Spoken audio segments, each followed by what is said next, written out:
the station that's on your side. This is News 12, NBC 26 at 11.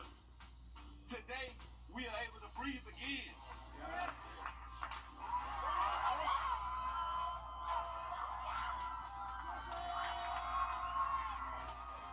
From outside the courthouse all the way to Georgia, people across the nation finally breathing a sigh of relief as the Chauvin murder trial comes to an end.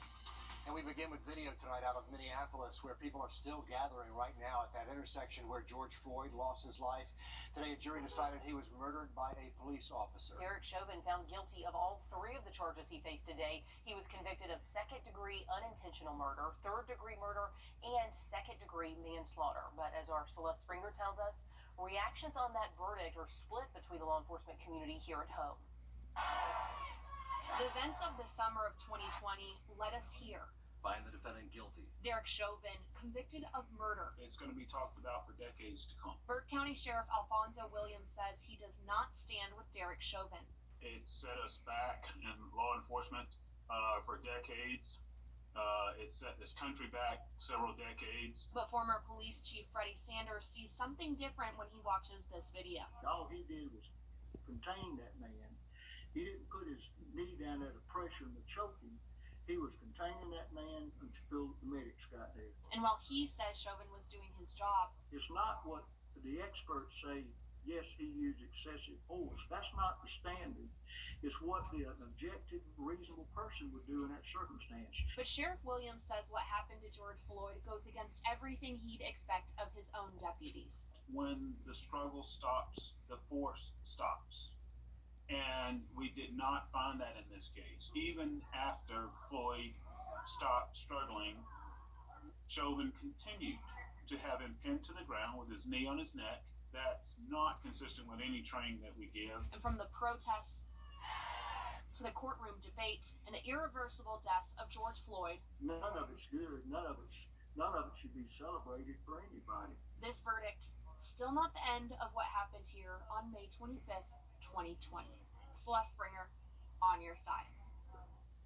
Now, Sheriff Williams tells us the Chauvin case will be used by his department and likely by many more nationwide as they train and move forward. That's right, and that's exactly what they're hoping they will be able to do from this. Train future officers, train future deputies, so certainly not the end. It's really changed law enforcement from here on out. A lot of reaction from the top all the way down. President Biden and Vice President Harris reacting to the verdict in the Chauvin murder trial. The president says Floyd's murder let the whole world see the racism that exists in America, calling it a stain on our nation's soul. He also called the verdict a giant step forward in the march toward justice in America. The guilty verdict does not bring back George. But through the family's pain, they're finding purpose.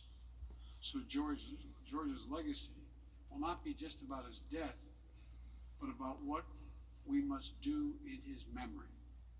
Earlier tonight, President Biden says he did reach out to Floyd's family. I feel relieved today that I finally have the opportunity for hopefully getting some sleep.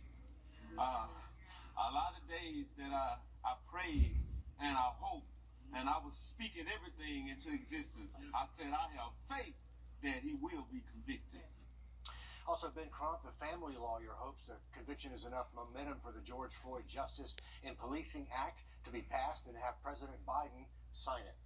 Much more news ahead. On your First Alert forecast next. Plus, a local face symbolizing the sacrifice made by so many healthcare heroes, now memorialized on the walls of AU Medical Center forever.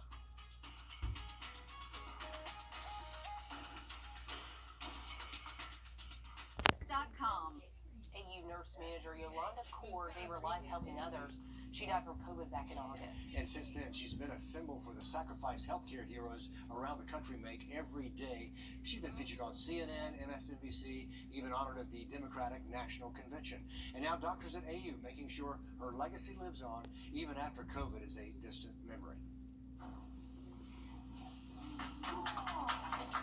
8 months later, she's greatly missed. And Yolanda Kaur's impact is still felt walking through the halls of Augusta University.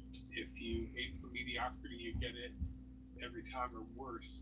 And there was no aiming for mediocrity with Yolanda. This new plaque on the walls of the hospital, a reminder to live each day striving for excellence, just like Yolanda.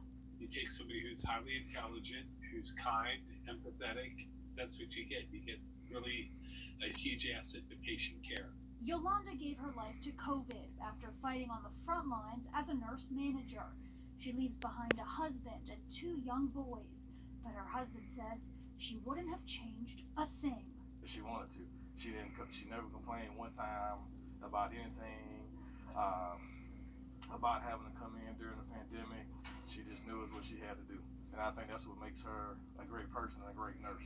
Written on the plaque, Yolanda's motto, be exceptional. I think we all need to be inspired, every day to do our best for each other, for patients. Dying a mom, a wife, a friend, but perhaps most importantly, a hero. I'm definitely proud to see how many lives she's touched. It makes me feel good and blessed that I was able to be her husband.